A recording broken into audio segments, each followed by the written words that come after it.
We are back at it live at Media Campus West. Reese right here with Magic 107.5, 97.5. And we have a special guest in the building. This young lady has an amazing book. It's April. It's Autism Awareness Month. So it makes so much sense to bring her up here as we close the month out because we need the momentum to keep going. We need awareness, sensitivity. We just need people to know what's going on because these kids need all the help they can get from all of the neighbors, all the whole neighborhood, right? And the best way to do that is to spread the word. So why not bring you on, Miss Lady? Thank you so much for having me, Reese. Absolutely.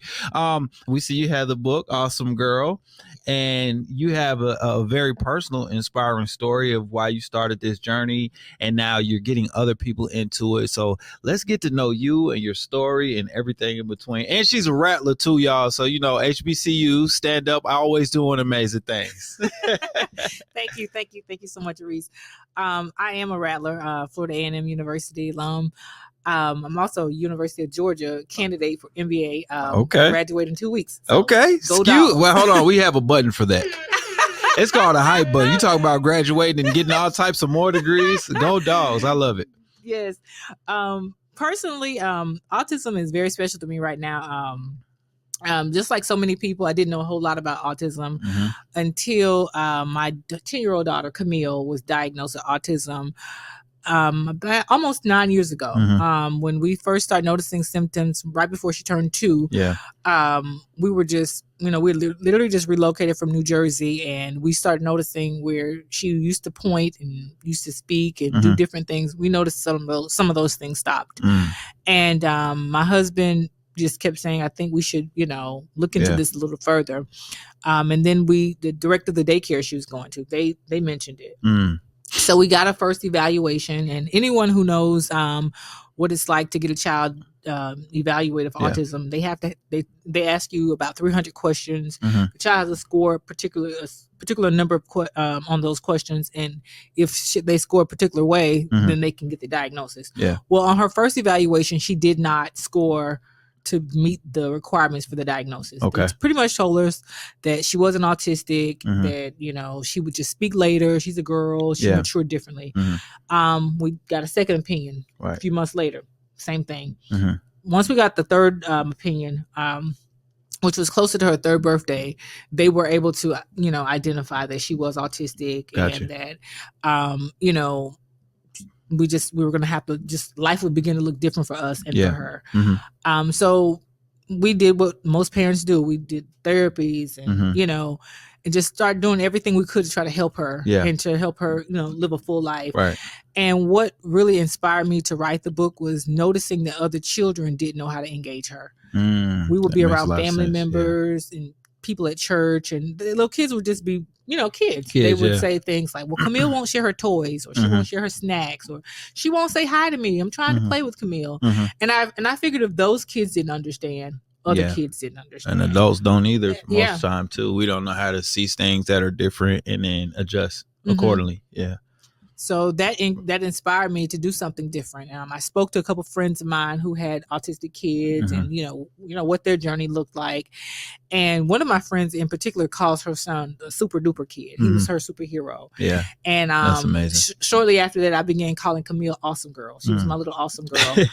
And I'll never forget the day that her teacher dressed up her and all of the kids like superheroes. And she sent me the picture of her dressed like a superhero. And I just cried because I kept saying she's my awesome superhero. Girl, And I'm like, this is what a superhero looks like. Awesome girl outfit.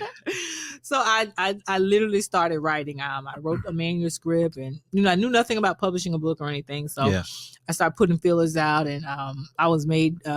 I got in contact with my publisher, my illustrator, Calvin Reynolds, and Stephanie Alden, and here we are. Listen, you got like 4 simultaneous journeys going on at once. You know what I mean? Navigating a new space with somebody you love, your child. You're also building up this group of support with friends and family and teachers. And then in the third part, you dropping the book and don't even know what to do. I just know I want to get this thing out. Absolutely. And look at you, super mom. Hey. You super mom too at the same time. So that's amazing stuff. It's very inspiring too. Well, I think what people will need to know is that, even when your children have challenges, that we can help them thrive. We can help them live full lives, and we don't have to stop living. Yeah. Because of it. And I do know, transparently, it can be overwhelming at times. It can be overwhelming as a parent who has a child with special needs or challenges or however you want to say it. Yeah. It can be overwhelming at times, but we don't have to stop living. Yeah. Because of those challenges. There you go. And I know that's something that a lot of parents need to hear. They may be just getting into a space where they're like trying to navigate through it. And they're like, okay, my child may be one side of the spectrum or the other, just nonverbal or whatever the challenge is. And they're like, oh, this lady is, she's letting me know I got some hope. You know what I mean? There's a light at the end of the tunnel, and my child is going to be okay. They will be okay. And my friends, I have several friends who have children who have children who are autistic, and they just watching them navigate it. I have one colleague friend, her daughter is 22 and she's autistic, and she's doing well. Another friend, her son is 19. He's at Clemson. He's in college. Wow. Another young lady, friend of mine, her son is 16 and he's in the band at his high school, and we're hoping that he's going to be the first autistic drum major in Florida A&M University, Marching 100. Dr. Shelby Chipman, if you're listening, speak on it. But I'm excited just watching their journey, and those types of examples have given me so much hope. Yeah, you're seeing the possibility. That would give anybody hope too, and actually having to see those success stories will always give you something too. It's just like us. Once we saw the first Black president, as I guess as cliche as it sounds, it really did make a difference to a lot of people. You know what I mean? To be able to see somebody winning in a spot that we normally didn't think could happen. Absolutely. Absolutely. Yep. So when I know you said about 9 years ago you started the diagnosis journey. You said that she stopped being as verbal. Was it a slow kill back, or was it just something that you said, okay, maybe she should be progressing in a different way, or was it certain things that you noticed? Well, honestly, my husband noticed it first, and we literally had just moved from New Jersey, and Shout out to New Jersey. That's where I'm from. Oh, really? What part? Montclair. Okay. I have friends in Montclair. Okay. But we literally, my husband started noticing it, and I don't know why I didn't notice it. I just thought, typically it's the mom that catches everything, but it was him. He noticed it, and he said, "Camille's not using her words. She's not pointing, or and he started noticing anytime she wanted something, she was pulling him to it, trying to get him to get whatever, versus saying that's what she wants. I got you." So I said, "Oh, okay." Was she doing it at first, and then she stopped? She was. She was doing it, and that's very typical of children with autism. There's some kids that their diagnosis is apparent earlier on, but most children, parents start noticing the changes between the 18 and 24 month mark. They started seeing certain things. They started seeing regression. They started becoming more dependent versus more independent. Gotcha. And that's what it was for us. The language just stopped using words, because she was saying daddy all the time, daddy, dada, all the time. She completely stopped.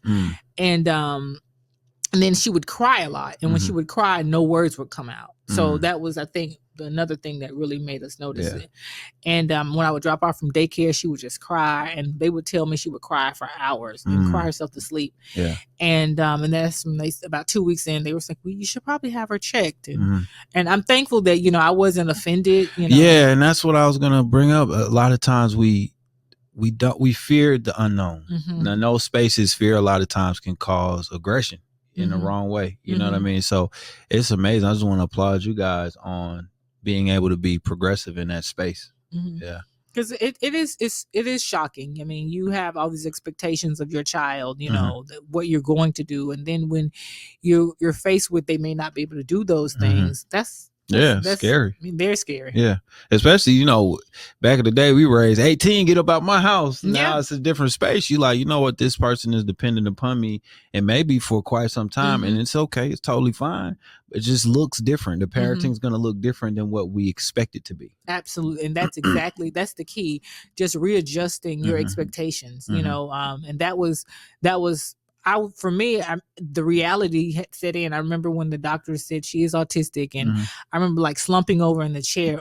I always say I was standing up and I collapsed. My husband told me last week, "Stop saying that. You were not standing up.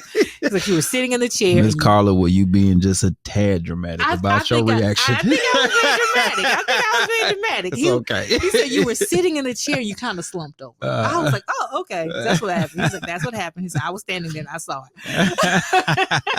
But he told me, he said, and I remember him saying she's going to be okay. Yeah. I remember he kept saying she's going to be okay. Yes. And because they tell you some of the harsh things they tell you, like they told us, you may never hear her speak. You may never hear her say I love you. You may never hear her say mommy, or do typical things. It's just going to look different from her. Yeah. And I remember just in my mind just processing that evening. I remember being home and just sitting quietly, just he kept saying, are you okay? And I'm like, I'm okay. But I had to process that, what I just heard a few hours ago. And I think within a couple of days, I kind of snapped out of it and I started, looking for resources. There you go. What can I do to help her? Right. And then, as I said, seeing my classmates and, people who have walked this autism journey and their children are thriving and doing well. It just, it really, really gave me a lot of hope and encouragement. I mean, every other day they're posting something and I'm like, oh my God, this is amazing. I want to ask about, so I know you're saying in the social media space, right? And online, you're able to get support, but not direct support. It's more just motivational support.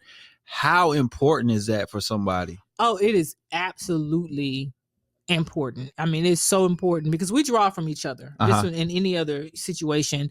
And I know on Facebook, there's so many different autism support groups, autism parent support group, autism support group. There's one just for African-American moms, and grandmoms who are caregiving for our kids, because a lot of times it looks different for us. I mean, in a lot of spaces, it's going to look different for us. So to have other people with the same experiences and history and culture, it makes a lot of sense. Absolutely. Culturally, that's a very big key. But just in the autism community alone, it's just amazing. Like I saw this lady in an autism parent support group on Facebook a couple of days ago. She posted how her son, who is 6, finally went to the restroom on his own. Like he's been trying to potty train him, and she was saying, I know you all will get it. I know you all will understand it. And everybody was, like thumbs up and hearts and like, the milestones are different. They look different for us, and just getting that support from other people who are navigating this same situation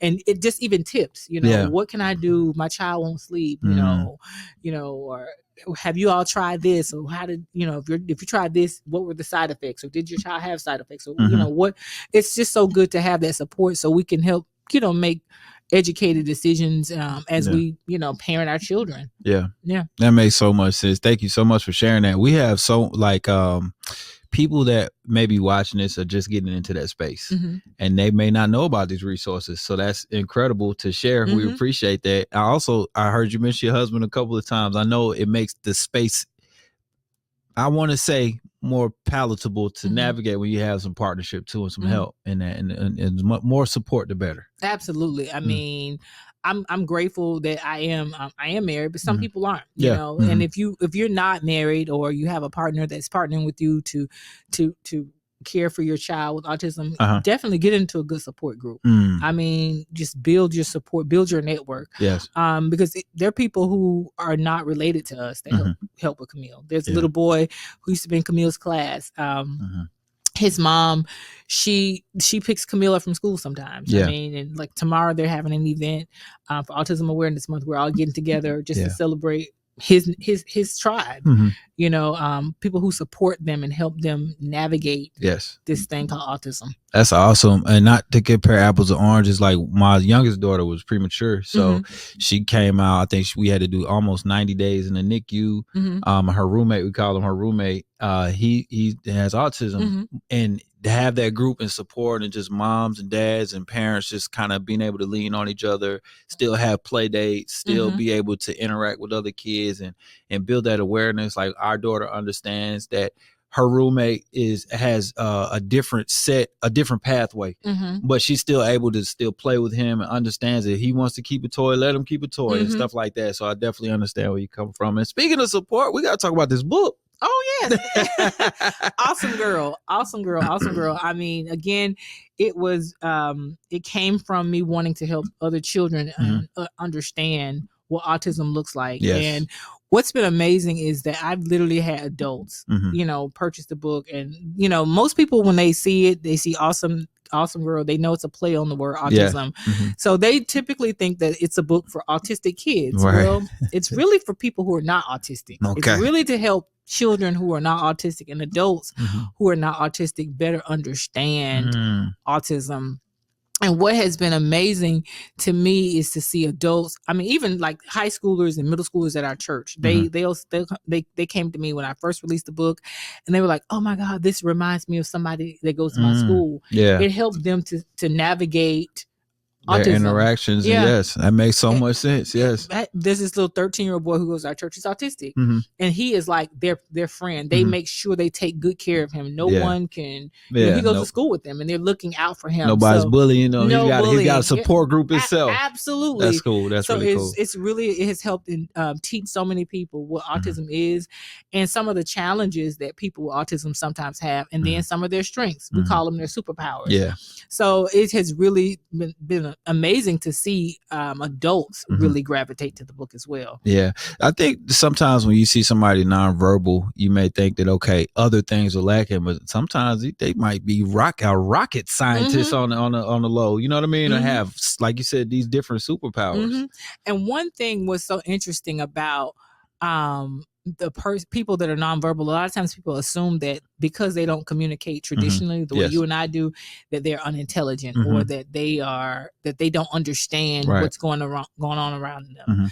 I mean, my daughter would sit here in the same space with us and she would listen to us. I mean, if you say something inappropriate, she would know that you're saying something inappropriate. Right. She would, I mean, she comprehends. She knows exactly what's going on. So that's a misconception to think that a person, just because they're they don't speak and communicate traditionally, that they're unintelligent. A lot of times they comprehend exactly what's going on around them. And I would challenge people to be more mindful of that. Okay, please do. What are some other misconceptions maybe that you could think of that people should just automatically know that we could share with the audience?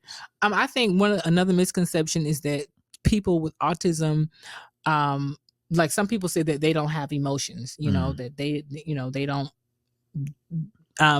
I remember this lady I used to work with, her son was autistic, and his teacher was saying she didn't think he was he had emotions, or he didn't want, he wasn't empathetic. Yes. He really was. He just wasn't empathetic to her. He didn't show emotion to her. He was very affectionate. He would, people that he really gravitated to, he hugged. Like my daughter, she's a hugger. I mean, someone just asked me the other day, it's like, if she's around new people, what does she typically do?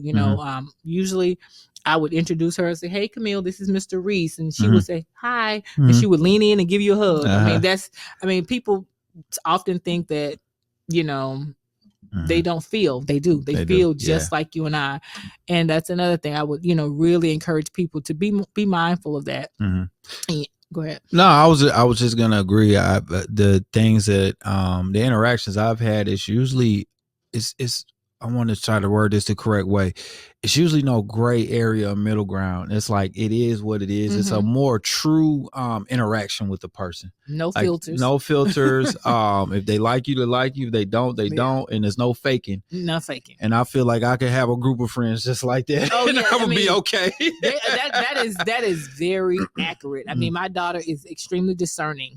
I mean, she is one. I mean, she can pick up on somebody. And it's funny how my husband and I, we will have had a conversation, and we may be cautious of an individual, and if my daughter, and we don't have these conversations around her, right? She will be around us and them, and she will pick up the same vibes that we probably faster than we do, right? More in tune with what's going on. So that's very interesting to see. Just no filter, extremely honest, very, just smart. A lot of them are very, very, very intelligent. Yes. And that was, I know for me, one of the most hardest things for me to understand after she got the diagnosis, because she wasn't speaking, but she could do so many other things. Yeah. I remember when they were testing her, a lot of the things, the areas that they were testing her in, she was advanced 2 or 3 years ahead of what her peers were. Right. Like, for instance, she was 3.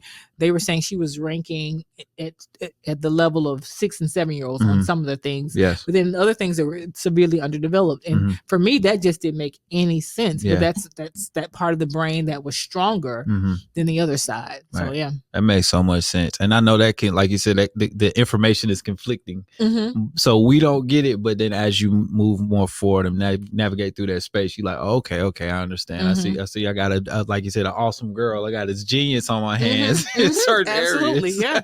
So you that's just pretty have cool. you learn to adjust to that. Absolutely. Now I'm really enjoying this conversation because you've given people so much insight, and what insight does is just give you hope, especially if you just, like I said, you get into the space, you have a child that may be on the spectrum or may be autistic, or you just don't understand. It's not the norm, right? So you're like, what do I need to do? You told us, okay, we might need to get tested. We don't need to have a shocked and awe in a moment of, okay, I don't want to deal. You know what I mean? Like a rejection moment, because this is still your child. You know what I mean? You can get your support groups. We absolutely got to hold that book up again so we can see it. We absolutely got to get this book, and then there's so much support that could be out there for a child who's been diagnosed with autism. Absolutely.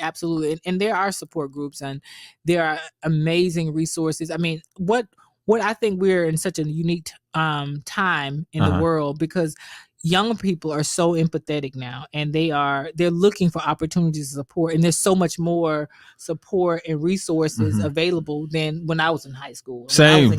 Yeah. Because even if there were kids in our grade level that may have been autistic, we didn't know what it was. Did not know. And it wasn't explained. Absolutely. And there were no resources. There were no awesome girl books. There were no teachers dressing the kids up in superhero outfits and making them feel inclusive. So I really appreciate this space, even though we have a long way to go. Absolutely. I do appreciate the space that we're getting to.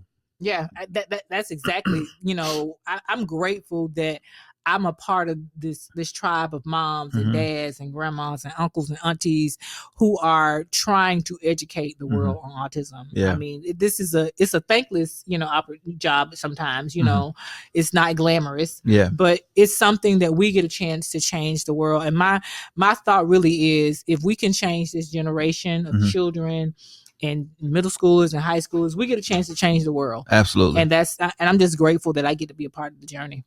Well, I'm glad we are part of it too. Tell people how to get a hold of the book and where they can find it at. The book is available everywhere books are sold. Amazon, BarnesandNobles.com. Some Barnes and Noble stores have it. Okay.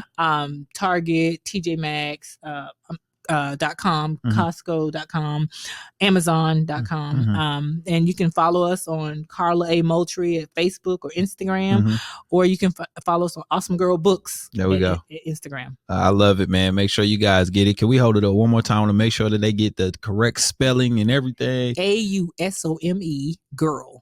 Awesome Girl. That's what's up. Your journey is amazing. We appreciate you sharing with us. Thank you so much. And we will get the word out. You guys check the book out. If you just get into this space and navigating and know somebody that may need some more information, please run this interview back and get that book. And it's in Spanish too, I heard. Yes, Chica Asombrosa. Okay. We haven't. Our Spanish sisters and brothers need the resources as well. And we have a companion coloring book and activity book as well. Okay. And this is for those that need to learn about Awesome Girl. It's not specifically, you can get it for an autistic child, right? But it's more specific for persons who are not autistic. There we go. Let me hit this hype bell for this woman one more time. Thank you. You and your husband. Wish you guys the best. And we appreciate you coming by. It's been another Re-Show Live. And this has been an incredible experience.